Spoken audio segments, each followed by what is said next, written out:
Warning: the following program may contain material not be suitable for all audiences.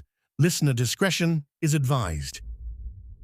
The borders of space and time have opened once again, and transmitting from the mountains of West Virginia, it's time once again for Let's Find Out with Diego.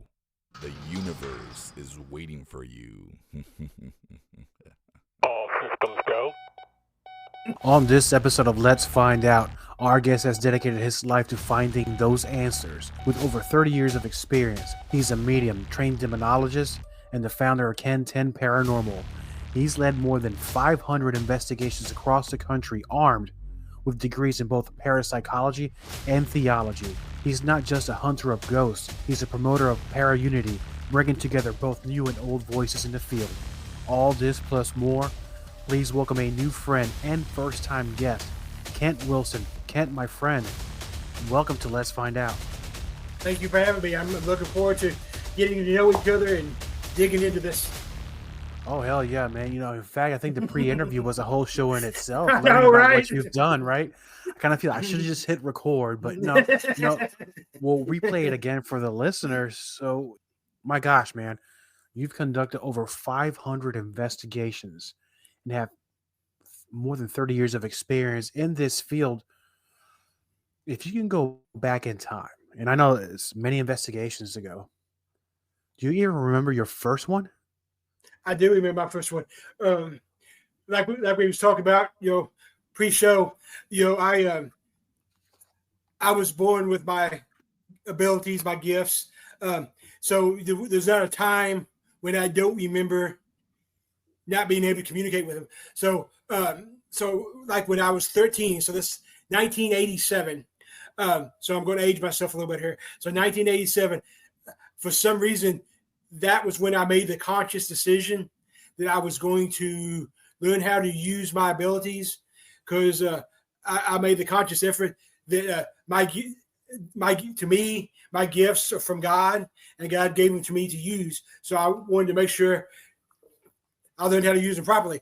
Well, as most people know, I'm sure, Western Kentucky is not only the Bible Belt, but it's the heart of the Bible Belt. So in 1987, paranormal research was frowned upon. You didn't discuss it, so I didn't really have anybody to help guide me. So I decided to go to the library, because what else can you do in 1987? So I started checking out every book I could on parapsychology. I got all the books with Ed Warren. I got all of his books. That was basically like my Bible at that time. People can say what they want to about the Warrens. To me, they're the people to look up to. So that's what, especially back then, that's what I looked up to. I actually got called down to the office by my principal, because he's like, should I be concerned about you checking out these books? I'm like, what? So that Halloween, me and my best friend, who's no longer with us, Tracy, but Tracy was in the paranormal with me. So we did it together. So while all of our friends were going to, the local haunted attractions, me and Tracy decided we were going to conduct our first actual investigation. So there's this trailer, and the backstory to this trailer is it was a murder-suicide. The husband got drunk and high and killed his wife and then killed himself. And this was 10 years prior. So that was 1977 that happened. Well, for whatever reason, at midnight, every morning, however you want to look at it, midnight, the air conditioner kicks on and the living room light comes on, even though there's no power and it's completely abandoned, been abandoned for 10 years. So that's where we decided to conduct our first investigation. Of course, this was 1987, so we didn't have SLSs or Ovilus or any of that fancy stuff. We had a voice recorder, and it wasn't a digital voice recorder like we have nowadays. It was a tape recorder, a personal tape recorder. We had that and a flashlight, a notebook, and a pen. That was our equipment back then. And honestly, looking back and being honest with myself, I might have actually, in those days, my early investigations, I probably did more harm than I did good. But you have to learn somewhere. And I actually revisited that location. Like I said earlier, I just finished my book, so my publisher was like, what would be the perfect end to your book if you go back and investigate the scene of your first investigation. So we went back there, and it's the lights still come on and everything, and now it's down on an abandoned road. It used to be in a trailer park, but all the other trailers are not there anymore. But that one's still there because I don't think anybody wants to touch it. but it's still there. So yeah, so that was my first investigation, 1987. Well, wow. So that location or that home, has anybody lived there since 1987? Nobody has lived there since 1984, as far as we know. Wow. Okay, so 84, the lights still go on, the AC still works. Yeah. I'm assuming it's probably one of those window units, right? Right. And nobody knows how it's powered. What's going on there? I mean, what do the neighbors think? The neighbors avoid it. So, like I said, growing up, my dad, he actually lived in the same trailer park, and and I was a jock in my high school, middle school, and high school days. I played football, so I used my football as an excuse to, at midnight, I would start by running at 11:30 to make sure I'd be able to run past that trailer at midnight just to see if it actually happened. Because obviously I'm a believer. There's no doubt I believe in the paranormal, but I investigate every case as a skeptic. I want to, I don't want to go in saying, oh, I know there's activity. I want to be proven that there was activity. So. No, and I think it's healthy to go in that way too. So that way you don't have any preconceived notions of it's definitely paranormal, because I mean the high volume or high percentage of these things most likely are not. Right. And you have to deduct, you have to use your reasoning. You have to see what's around the environment, what's going on. Now, I'm going to go back to something that you said there on your first investigation. You mentioned something. You said that you did more harm than good. And what does that mean to you? More harm to yourself or more harm to to that location? To the location, and probably to myself too, because now, obviously nowadays, I'm all about protection. I didn't know anything about protection going in, and I mean, people can say, "Oh, it's just an abandoned place. How are you going to do more harm?" Well, because going in there and not being able to help the spirits, I probably gave them some negative energy that they were able to, because there's a misconception, thanks to the parapop culture. That's my word, parapop culture. Thanks to the parapop culture, all these TV shows and YouTubers and movies, there's a misconception. What people need to understand is if there's a spirit still at the location, they choose to be there. There's, they can subconsciously choose, but they choose to be there. Spirits can cross over whenever they want to. We don't cross them over. We can help show them, if they don't understand how to go, we can help them in the process, but they cross over. They choose to stay. Sometimes you have a stronger spirit that keeps the weaker spirit there, but there's still a choice. It may be a subconscious choice. So to me, that's how that location, I made it worse instead of making it better. Because obviously, as a paranormal researcher, that's my goal. Is I want to go into every investigation and help the location or the homeowner or the spirit. I want to be able to help. I definitely don't want to do any harm.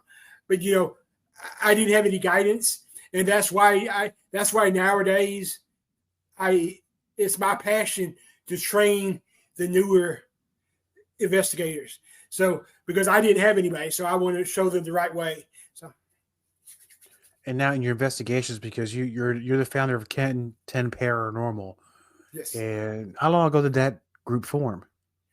We formed 5 years ago. I've actually been part of several teams, and I've most of my career, if that's the term you want to use, I kind of did more freelancing. I would go with other teams as like their medium or their help them in their investigations. Well, I actually lost 3 years of investigating, or 3 years of my life really, because I had to have brain and spine surgery. So I got a incurable condition called a Chiari malformation, and so the brain surgery is the last ditch effort. It's only 50% effective, and if it's effective, only thing it does is slow down the progression. So I had the brain and spine surgery, and so for 3 years, I had to concentrate on rebuilding, motor skill. So 5 years ago, I was just having a conversation with a friend, and she's like, you keep talking about starting to do paranormal again. She's like, why stop talking about it and just do it? So that's how KenTenn Paranormal came about.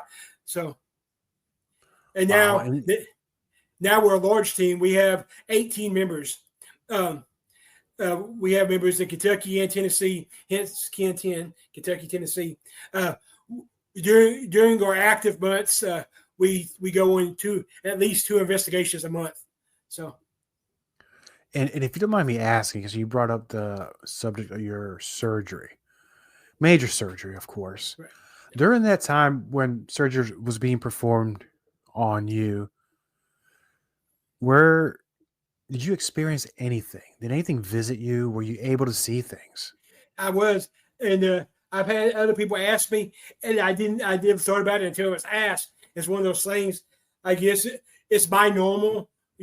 Everybody has their own normal. So my normal is, I've always been able to see him and communicate with him. But since the surgery, it's been more intense. Like, used to, I would have to like ask questions. Now they come to me. So yeah, definitely.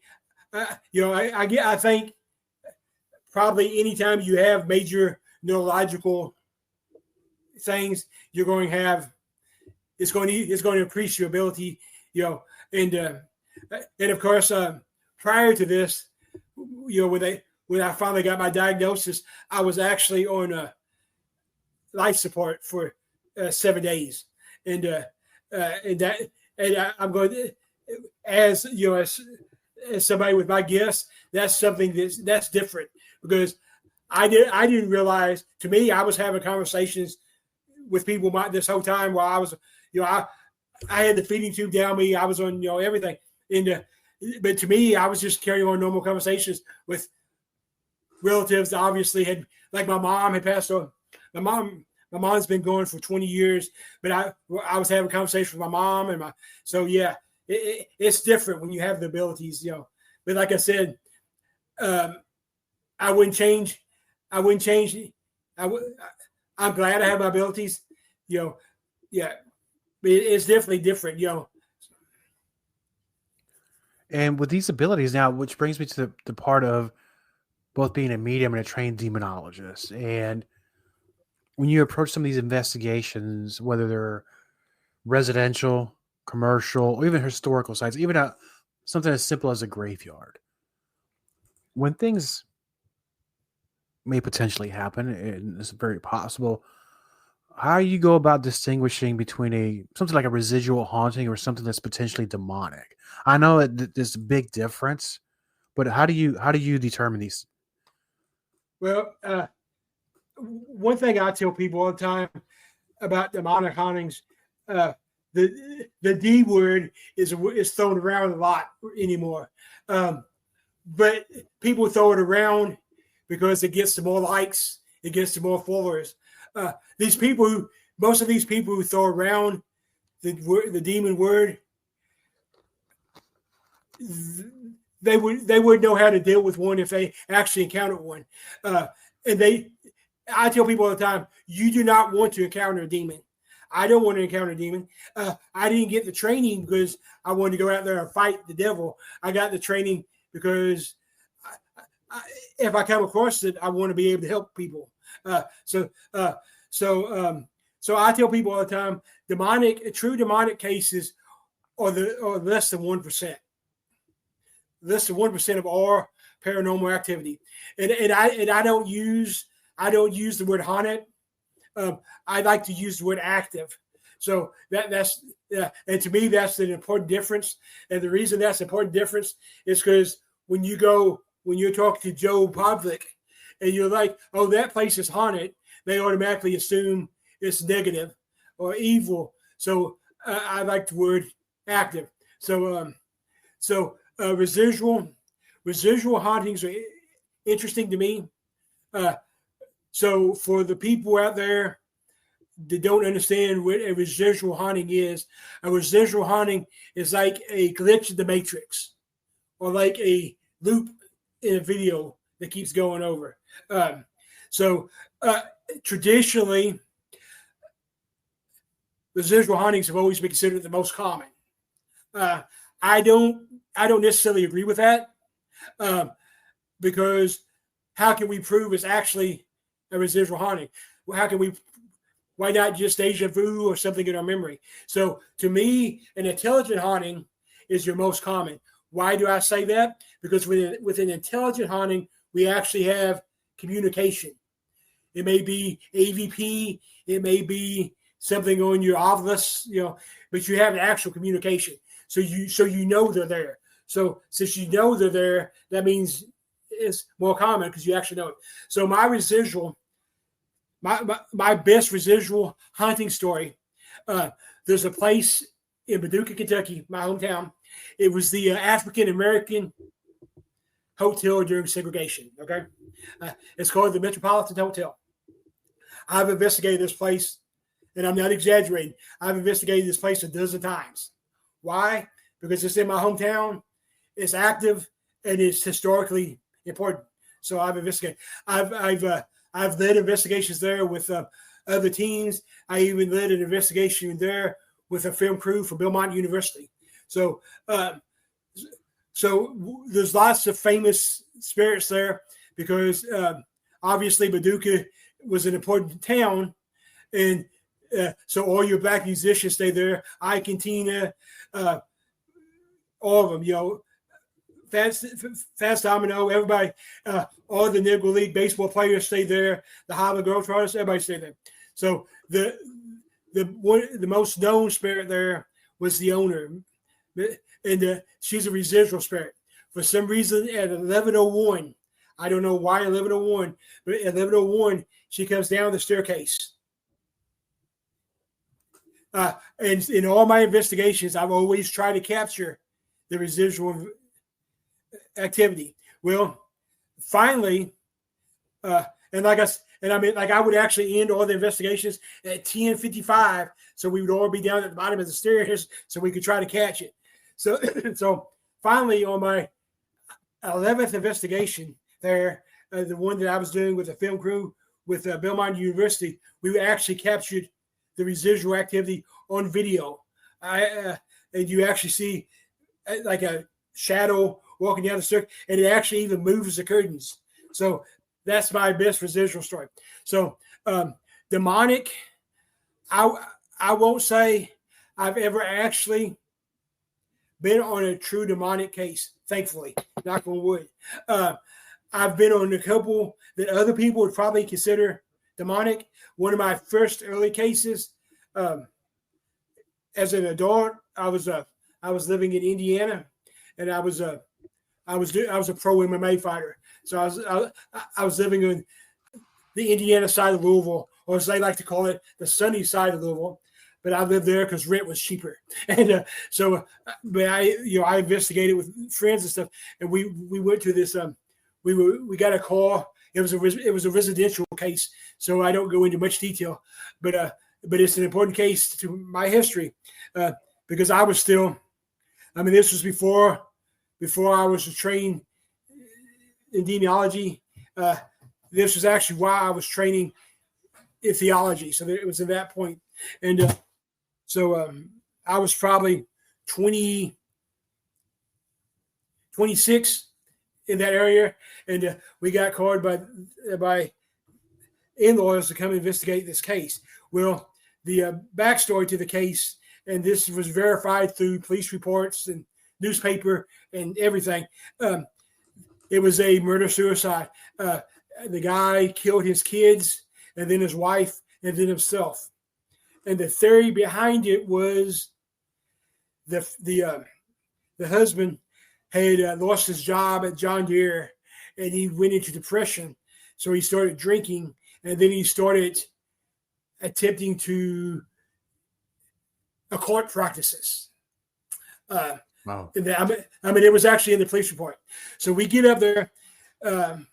It had only been 3 months since the murder-suicide. So we get up there, and it was interesting. Just getting there was interesting. I laugh about this now because, it's one of those things. A movie needs to be made about it just because it was one of those things that it seemed like a movie. So to get to the house, we had to go underneath the Crying Baby Bridge. Everybody's heard about the Crying Baby Bridge. That's the bridge where the mom supposedly threw her baby overboard, and she haunts the bridge. So we had to go underneath it. And then when we get to the road where the house was at, caddy corner from the house was an abandoned cemetery from like the 1860s. So it was just the house, apparently the neighbors decided had some kind of evil presence on it. One of the neighbors took a bulldozer and attempted to bulldoze the house down. So when we got there, we crawled through the window, and so we crawled through what was the attic window. But since the guy had bulldozed the house down, we entered the basement. So we took the stairs up, and I still get emotional about this case sometimes. So when we got to the third floor, that's where the bedrooms were. The crime tape was still there. The blood stains were still there. The first room that we came to was the kids' room, and it was apparent that the kids had been shot while they were asleep. So then we continued on to the master bedroom, and it appeared, and the police report verified it, that the husband had made his wife get on her knees, and he shot her in the head, and then he shot himself, and so I mean it was just the energy in that room was like unreal, and we found underneath the mattress, we found a journal, diary, whatever you want to call it, where the husband was making notes about his attempts to practice the occult, like trying to contact the devil or whatever. And but for whatever reason, the whole time we were there, I kept being led to, whatever term you want to use. I kept getting drawn to the walk-in closet. So when we got into the walk-in closet, it was all the clothes. It was kind of airy because I mean everything was still there. Crime tape everywhere, but everything's still there. We discovered in the back corner somebody, you have to assume it was the husband, had taken a utility knife, an X-Acto knife or whatever, and cut a square piece of carpet. Well, we peeled back the piece of carpet, and we peeled back the piece of carpet. The padding was cut out too. So we peeled back the padding, and there was a pentagon underneath the padding. So we provided that to the police, for their investigation.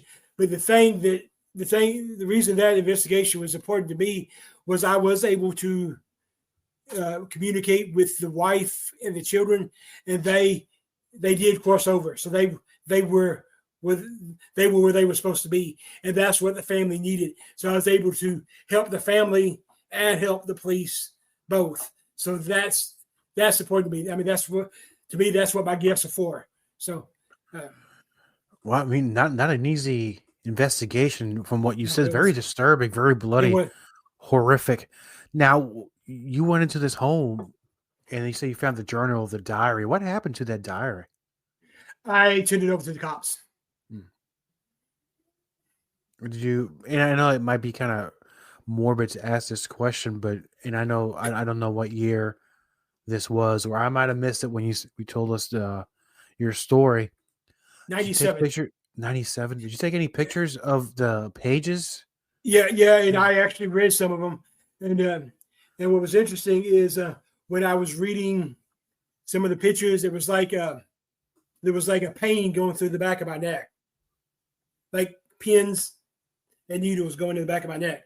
And when I was reading the journal, that's when we got the most activity, and I think that was a combination of it being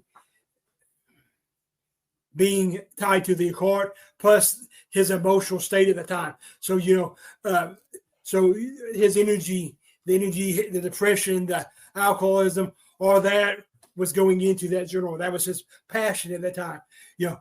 His passion should have been probably trying to get a job and take care of his wife and kids. Yeah. But that case still haunts me some, just because, like you said, how bloody it was and how violent it was.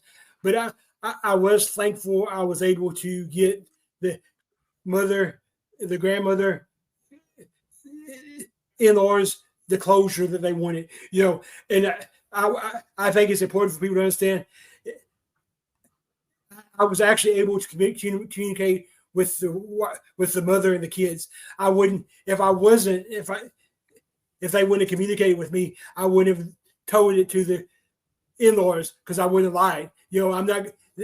That's, to me, that's a moral thing. So that's what I did. If I hadn't been able to communicate with him, I would have just had to tell the family, I can't give you answers. I don't have them right now. But luckily they did choose to communicate with me, so I was able to give them the answers they needed. And they were able to cross over. Now, in cases like this, or in events that happen like this, with our activity of residual hauntings, what do you think happens to the spirit of, I'm going to use the dad as an example, that committed the murders? What happens to that person? Well, I'm a religious person. I consider myself a Christian. So my belief is, you have heaven and hell. So, so sometimes, to me, I've actually experienced this. Sometimes when they don't cross over, it's because they don't want to be judged. So they hang around. And but I think residual, this is the theory I've been investigating in for 30 years, 500 some odd investigations. To me, a residual is the left behind energy. Is that a spirit? Is that the soul? Is that like that? It's just residual energy. So the paranormal field is a pseudoscience. Hopefully one of these days will be recognized as the actual science. But right now we're a pseudoscience. So if you're looking at this from the scientific angle, spirits are just energy. So that's especially residual activity is different to me. That's just the energy that's left behind. Same thing like with a haunted object. Haunted objects are a hot button subject in the field right now for whatever reason. I guess it's because of the Conjuring movies or whatever. So do I think a doll can be haunted, can be possessed? Do I think a doll can have a soul? No. But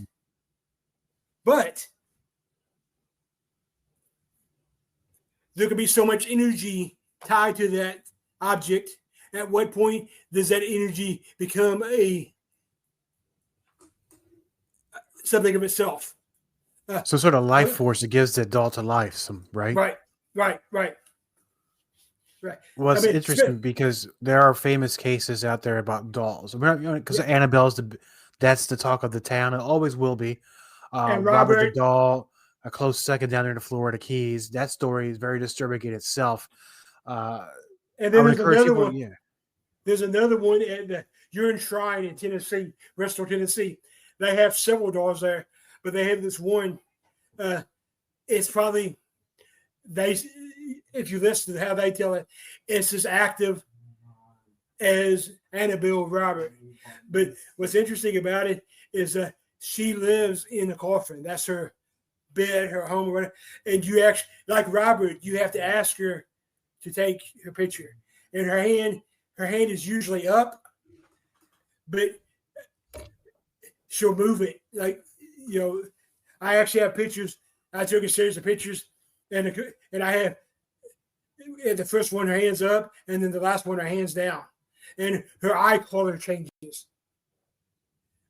And like obviously it's a doll, so the way it's a doll that's designed to blink, but instead of moving up and down like our eyes are supposed to, they'll move side to side. So that is absolutely crazy. You say you have video or pictures of these things? Yes, I do. Wow, man. I mean, as much as I would be curious or interested, I don't know if I could do it, maybe. And the most interesting piece of evidence I got on her was the last time I was there, which was like a month or so ago. I was doing my walkthrough before we began the investigation, so I was doing a walkthrough with my thermal camera. And I love the thermal camera. Why do I love the thermal camera? Because you can't fake the thermal camera. With a thermal camera, you either get something or you don't. So while I'm doing the walkthrough, I take several pictures of her, and there's a heat signature above her. So nobody could explain it. Like I went and got other people, and I got the people that own the property, and like I said. My friends from Outlaw Paranormal was there. My friends from SOS was there.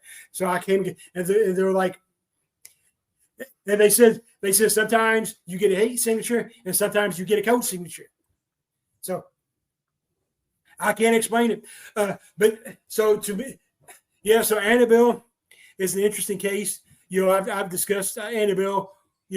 I've discussed Annabelle with like Dan Riviere and and stuff. And, from a religious standpoint, and I'm not saying anybody has to be religious. I'm not judging you. Even my team, we have people with different religious backgrounds. But to me, like my gift was given to me from God and to be used. So I'm a religious person. I'm a sinner, but I'm a religious person. So there's a place that we investigate in East Prairie, Missouri. It's called the Brooks Estate, and it's an active place. It's ran as a B&B right now. 100 B&B by Kristen and her husband. They're good people. So the spirits that are there at the house that haunts it was a son and an abusive father. And they're both still there. Well, another team, which I'm not going to mention because I'm not wasting my energy and time on them, but they decided it would be a good idea to drive from Missouri to New York State and pick up a haunted doll and bring it back to a location that's already active. Well, why would and none of this? I'm not to interrupt your story. They drove all the way from Missouri to New York. You say? Yep. Why didn't they just have? This is me thinking. Why can't they just have somebody just ship the doll to them and save them days of travel? Well, this team, and I'm not, like I said, I'm not going to mention the names, but they don't have the best reputation. Okay. Anymore, and the reason why is because they got into the paranormal field to become famous, to be on TV. That's the whole purpose of being in the field.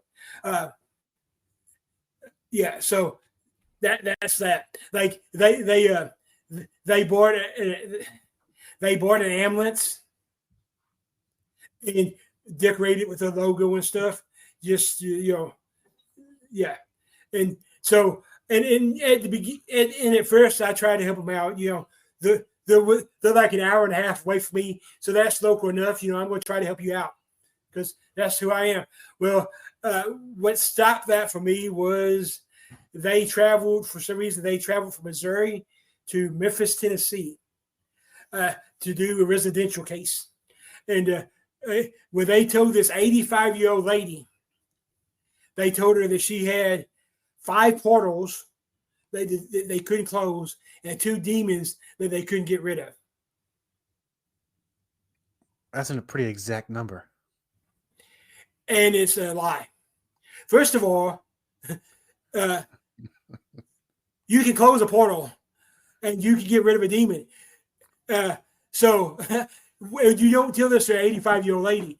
I mean, you're supposed to be helping them, not making it worse. And the only reason I found out about this is she started. I don't even remember who I had on my podcast, but I was doing my podcast, and like we discussed, my podcast is live. So on my comments off to the side, she started commenting on this, and I'm like, wow. So I had her contact me after the show, and I got her some actual help. I'm like, that's irresponsible. I work with anybody, as long as you are doing it for the right reason and you're not faking stuff, I'll help you out. I mean, there's teams. There's a team. So I just did Smoky Mountain Terror conference, down the Smokies, and it was a good experience. But we had this one team, and I'm not going to mention their names either. They were charging $60 for a picture, not even an autograph picture, just a picture. $60 just for a picture, not to attend the event. No, just for their picture. I mean, I can understand that bills need to be paid, and you got to pay for equipment and things like that. I'm not gonna say anything. I don't know them, but I don't even know if you can go to these conventions where actors and they're charging you that kind of money for a picture. Maybe they are, but I mean that's borderline. I paid $50 for an autograph picture, and a picture with Holder, from Friday the 13th. Yeah. So that was an autograph. I mean, he autographed my Jason mask and took my picture. That was $50. It wasn't $60 just for a picture. And like you said, and they were a paid speaker for the event. I was just there as a vendor. So, and I wasn't charging $60 for a picture. I was charging $10 for a sticker, a decal that you put on your car. But they were a paid speaker, so there was no reason. Their room was paid for, their travel was paid for. And they were nice enough guys. I mean, they gave me professional courtesy, if that's what you want to call it. So when I went up there to them, me being me, I called them out. I mean, I did. I called them out on that. I called them out. There's one. I won't even call it a team. There's one duo that I have a big issue with. And the reason I have an issue with them is because they make it harder on the real investigators. Now, when you go to locations, you're not allowed to go live or release your video until the location approves it. And they specifically told me it's because of these two. And I'm not mentioning their names either. I will tell you that my good friend from Scotland calls them the Spice Girls of the paranormal field. Oh, so that's all. Now, you might have given away too much. I don't know who they are, and hopefully that Listeners might not know either. They might, and that's fine. Now, which brings me to the point, and I can, and going back real quick, I can understand some speakers selling merchandise and pictures. Now, for me, from when you meet me, I'll give you a free picture, but with a $60 autograph. I'll cut you a deal. Is that fair? I think that's more than fair. Yeah, No, yeah. I'm kidding. My autograph's not even worth $5, and I'm okay with that. But because now there are, and this is a conversation I've had plenty of times, both on the show and in private with different people, with the rise of paranormal groups out there, and it goes in phases. And I think we're getting to the peak, and there's a lot of great ones out there doing really good work, honest work. They're out there trying to actually help people. But you have a few bad apples out there, kind of make us look like fools. And I'm not just talking about paranormal. We're talking about Bigfoot investigators. We're talking about UFOlogists. We're talking about anybody that crosses the road in our field. Sometimes make it look a little bit foolish. And there's also a lot of infighting or people calling names, this and that. Henceforth, the term para-unity. And I know you're a big advocate of para-unity. And what does that mean to you? Well, I actually prefer the term parafamily. So, and the reason I tend to use the term parafamily instead of para-unity is because para-unity has become like people just throw it around. They don't really. A good friend of mine, one of my best friends in the field, from the same hometown as me, he actually said a couple years ago, he actually said to me, he's like, para-unity is dead. And maybe it is. But so para-unity, para-family, whatever term you want to use, to me, that's when we are working together to find answers, to find the real what paranormal really is. Not when we're competing, not when we're worrying about ego. So people ask me all the time, what's the difference in the field today and what in the difference in the field when I first got into it? And I tell people the difference is when I first got into it, everybody was about helping each other. We were about trying to find that we was about trying to find that breakthrough evidence that people couldn't argue with, and now everybody's worried about, not everybody, but the loud minority, and I will say it's the minority, but they're loud, and they like to wear their tight jeans. They're worried about making money. They're worried about ego. They're worried about their place. And I'm not about any of that. To me, and I say this all the time, my goal is to leave the field better than it was when I got into it. I'm going to keep going as long as I can hold a flashlight. I want to be there. I would like to be there when the paranormal field gets recognized as the actual science and not as pseudoscience. So that's what we need to go back to. There's too much drama anymore. There's too much all that. I had a good friend, Sarah. She explained it. We were talking about this, and she said, in her opinion, the reason we have this drama is because you have people that think that they should be up here on the list of how important they are, and new people come and they knock them off that list. It should be about that. You should be about helping each other. You should always be learning. We should always learn from each other. The heck with the egos. I'm just like you. I'm not going to charge $60 for a picture. Asia, when she's booking me for these events and stuff, she's like, we need to ask for this much money. We need to ask. I'm like, I don't need all that. Just get me there. I'm like, I don't have an ego. I'm never going to have an ego. I say all the time, I've got lectured on my own show about this because I consider myself a nobody. People need to start turning off the ego and start turning on the helping each other. That's what needs to be happening.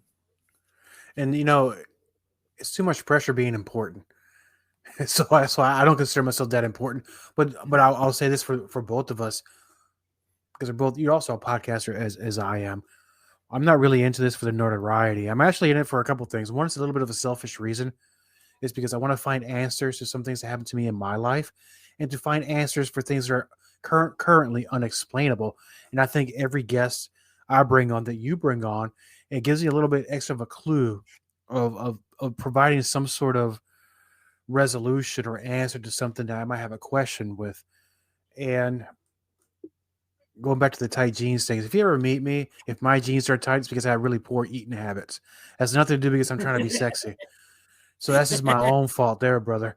And so and you're kind of, your friend's correct, because the term para unity, and I've seen it a lot especially on Facebook and Twitter and stuff like that, or X now. And sometimes you can tell you're kind of not telling the truth, because I kind of seen how you act, but then I see how you turn it on the social, and that's fine. We're not about that. We're going to judge them, but it'll all be revealed in the end eventually. Yep. As you're now, of course, you're a podcaster, and Paranormal Addicts podcast, right? Available on all the platforms, right? Right. And how long has your show been around now? We're in our second season. We're so 83 episodes, something like that. That's a pretty good number of episodes, man. And so far, for me, there are sometimes some of these stories that will forever stick in my mind, and some of these guests that I'm never going to forget. Now, you don't have to name names, or you might want to mention the guest, but have you heard a story? I'm not saying it bothered you so much, but a story that's unforgettable. So yeah, I mean, what surprises me a lot of times is I've had, for lack of better terms, I've had big name guests, celebrity guests, and I've had regular Joe guests. And what surprises me is sometimes the lesser known investigators are the ones that stick with me the most. But my favorite episode this year, for reasons I guess probably ain't really to do with context, I guess. But my favorite episode this year was episode 1 of this season, and that's when I had Dan Riviere. So I'm glad I was able to have him on my show before we lost him suddenly and unexpectedly, because I'm just going to say this, and then I'll move on to a couple guests that really stuck to me. But we have some people out there that like drama, and they keep trying to drag Dan down. And I'm just going to say this: Dan was one of the good guys. He didn't care if you liked him. He didn't. He did it for the right reason. He helped out everybody. He was a good guy. So stop. Leave the man alone. He was a good guy. Annabelle didn't kill him. Stop that shit too. That's disrespectful to everybody. He died of a heart attack. Natural causes. Yes, he was young. He was 3 years older than me. So trust me, that hit home. But he was a good guy. So we need to stop that stuff. Dan was a good guy. Okay, stop. All right. So going back to last year, I had Aaron G. Thompson on my show. Most people know Aaron G. Thompson from 28 Days Haunted. Well, I'm not a big paranormal TV show guy because I've been doing this so long. I watch a show and I'm like, that's not how it is. But anyway, Aaron's wife, fiance, they're getting married here in a few months.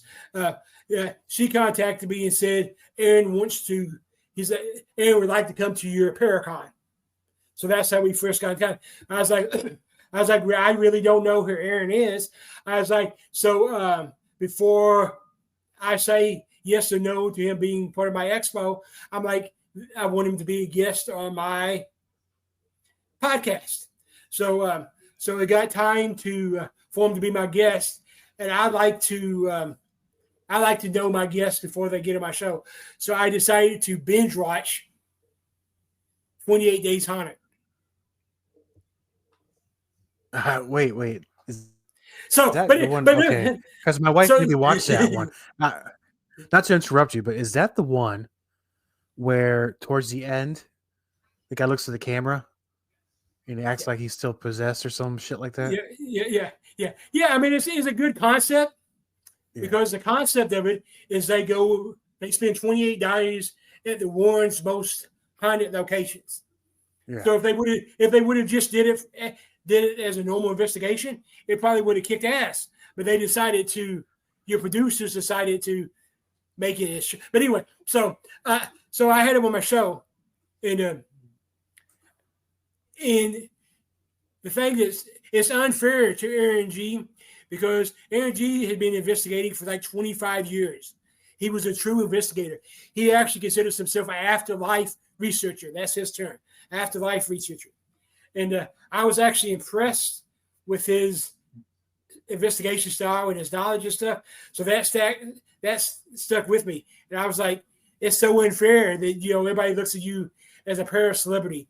I'm like, so yeah, he's became a really good friend. Like I said, he did speak at my expo last year.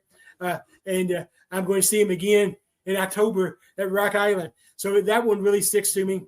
And then I had so many of them,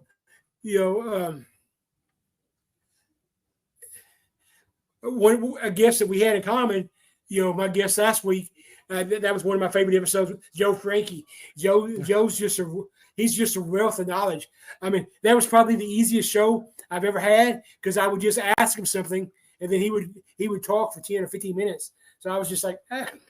And so yeah, I mean, I learned from everybody.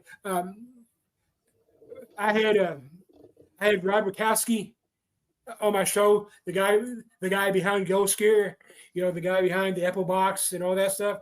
He came on my show. We talked about paranormal equipment.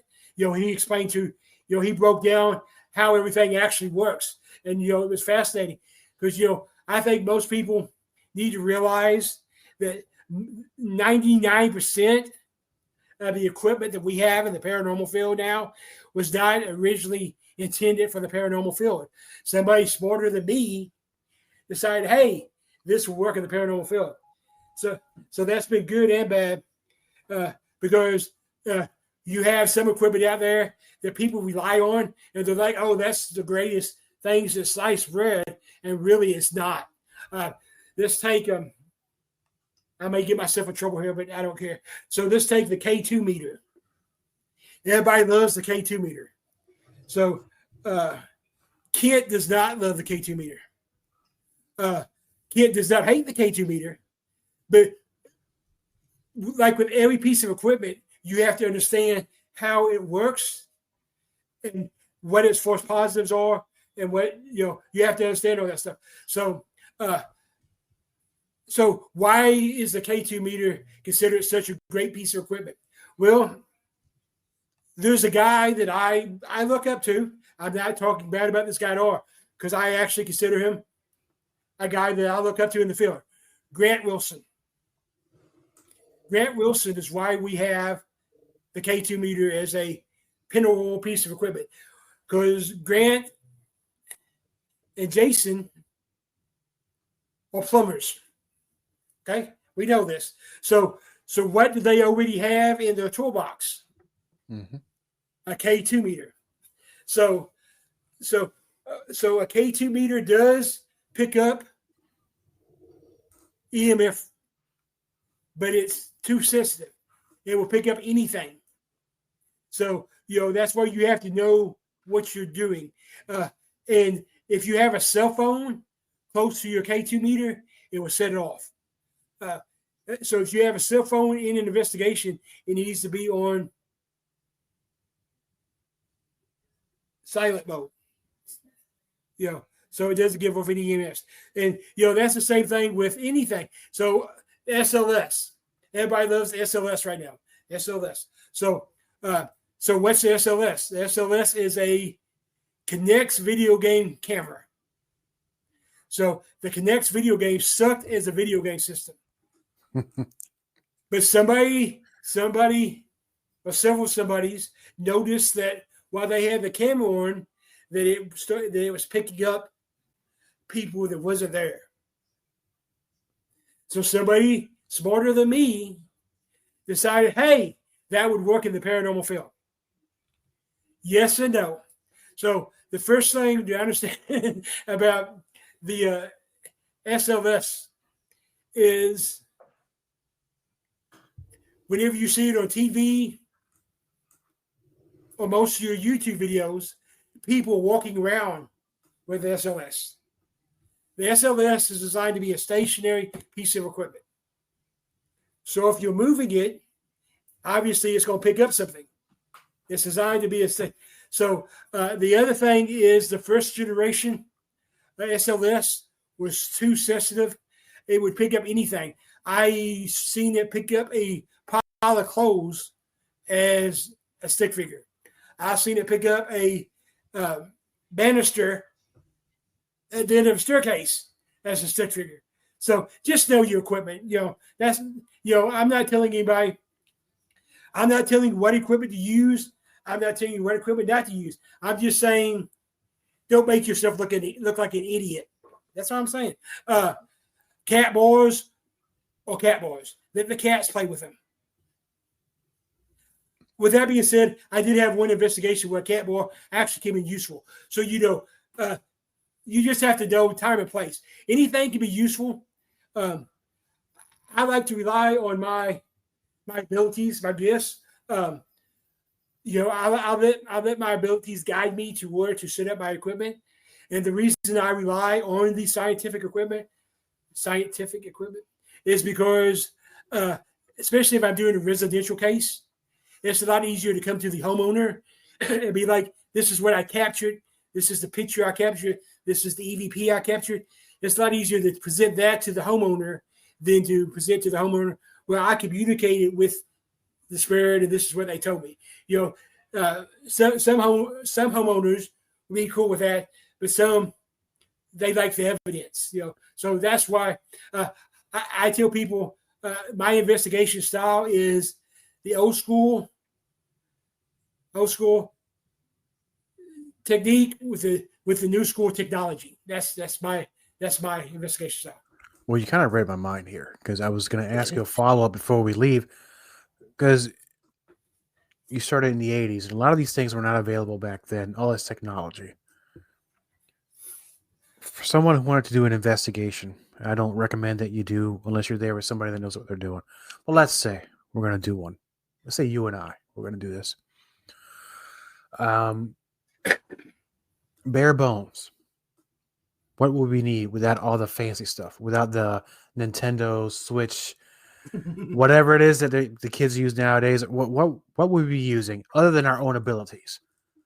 Voice recorder, video camera, and some kind of EMF reader. Just like that. That's if you do a bare bones. I mean, I'm okay with the spirit box, but the thing you have to realize with the spirit box, it's just a radio. So if you're using a spirit box, take the antenna off, remove the antenna, and go on reverse AM, because as we all know, there's not that many AM radio stations out there anymore. So if you get something on AM, you might have something.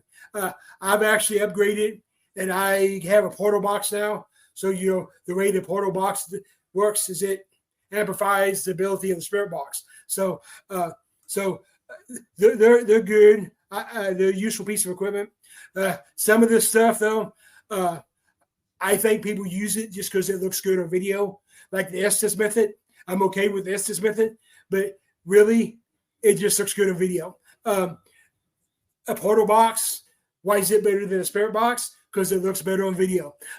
So if we're going bare bones, give me an EMF reader, especially like a millimeter. I like the millimeter because it's designed for us, so it doesn't go off due to the microwave or the fuse box. So I like the millimeter. I like voice recorder. You have to have the voice recorder, probably multiple voice recorders. That way you can leave one in the room and leave it, but the voice recorder, you can't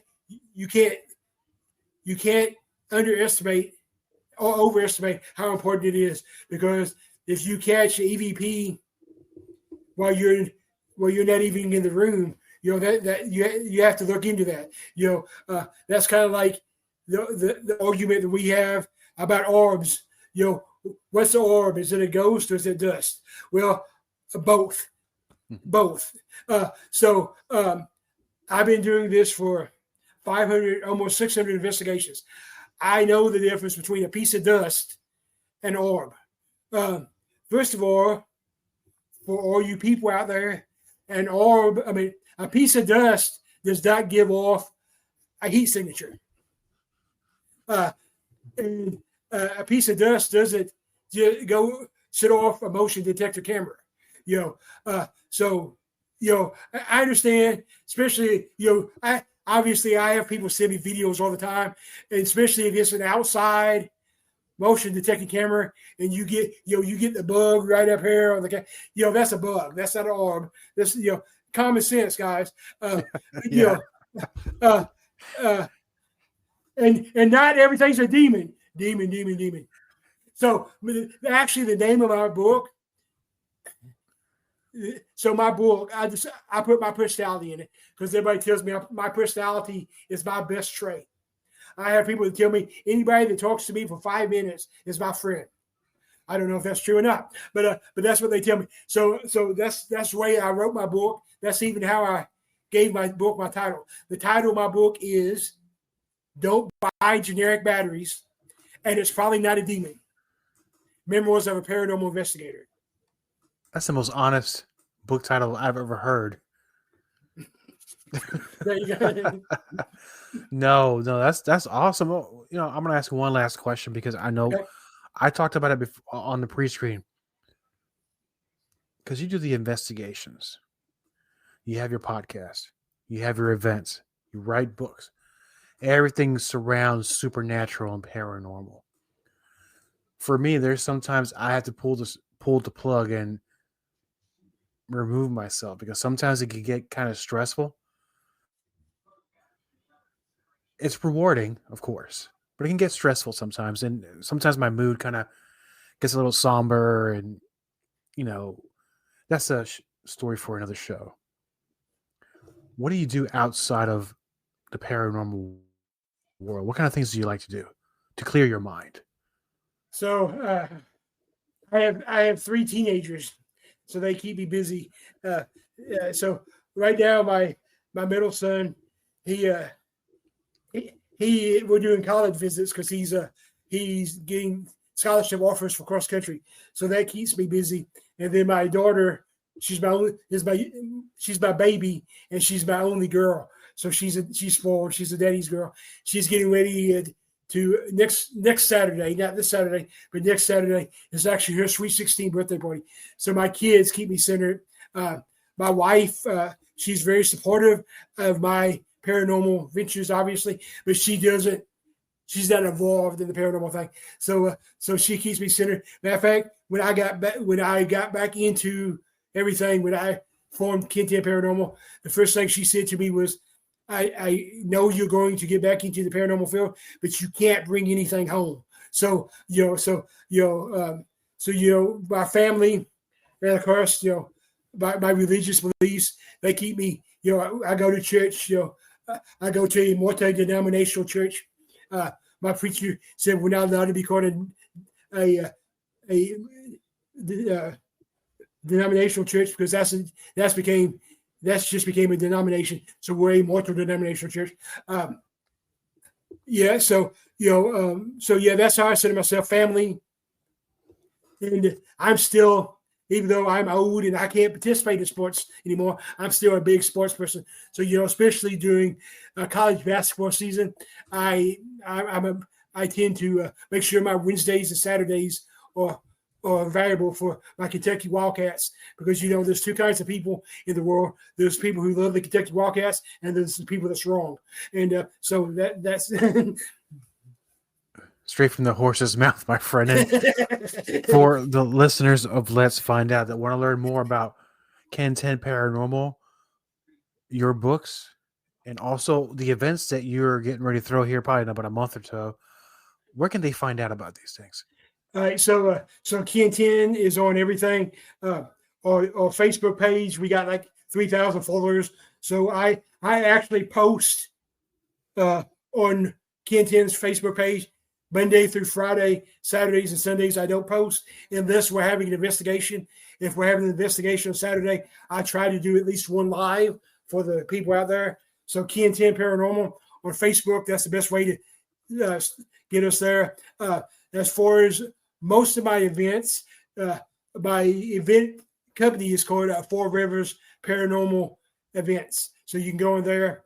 The Paracon, I don't like the term Paracon because, like most things in the paranormal field, Paracons have got where they have a lot of drama. So I actually call it a Paranormal Expo. So if you go to West Kentucky Paranormal Expo on Facebook, you can find out everything about it. It's September 27th this year. It's only one day this year. Next year, we're actually going to 2 days, but it's only one day this year. For the people who don't know, September 27th is actually National Ghost Hunting Day. Did you know that? I'm today's years old. Yeah. So National Ghost Hunting Day, for whoever decided that's a thing, is actually the last Saturday of September. So this year it's September 27th. So traditionally, I always did a public investigation on National Ghost Hunting Day. But this year I decided to do the expo on September 27th. And the reason why is because, as we know, traditionally my expo was in October, and it's hard to get it's hard to get speakers in October because we're all busy in October. So I moved it back to September.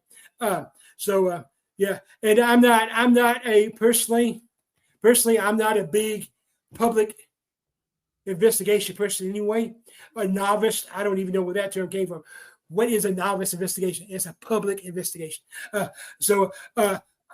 I think public investigations are good for, like we were discussing earlier, for the people who are trying to get into the paranormal. They can come and learn from other people.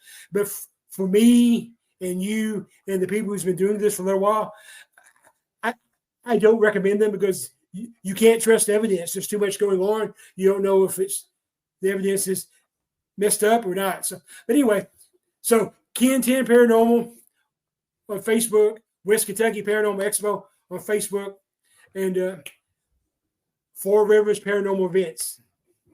And Asia is my agent, so anybody that wants me to come to your event, hit up Asia. She'll hook you up. I'm cheap. Asia. She made this interview possible, so thanks to Asia. She's pretty awesome, as you said. And now, when you are finished writing your second book and you release it, please let's get you back on the show. Let's talk about the book. Let's talk about some of the stories you'll be sharing there. Okay, yeah, let's do this again. Like I said, I'm meeting with my publisher on Wednesday. So once I get the actual publication, I'll come back on there and we'll discuss some of the stories because I cover the whole thing. I actually cover like my 5 favorite investigations there and everything. So we'll talk about them. I mean, we touched on the one in Indiana, but I actually had an investigation where I got bit by a ghost. Oh, no. Hey, don't spoil it. Let's save it for the show. And I'm looking forward to having you back on, my friend. Sounds good. Looking forward to it. Copyright Diego the Podcaster. All content for Let's Find Out is the property of Diego the Podcaster and is served directly from our servers with no modification, redirects, or rehosting. All celebrity impersonators are paid performers. The impersonated celebrities do not endorse or promote any views or opinions expressed by our guests, Diego the Podcaster or Let's Find Out. The information shared on Let's Find Out with Diego is provided on an as-is basis, with no guarantees of completeness, accuracy, usefulness, or timeliness.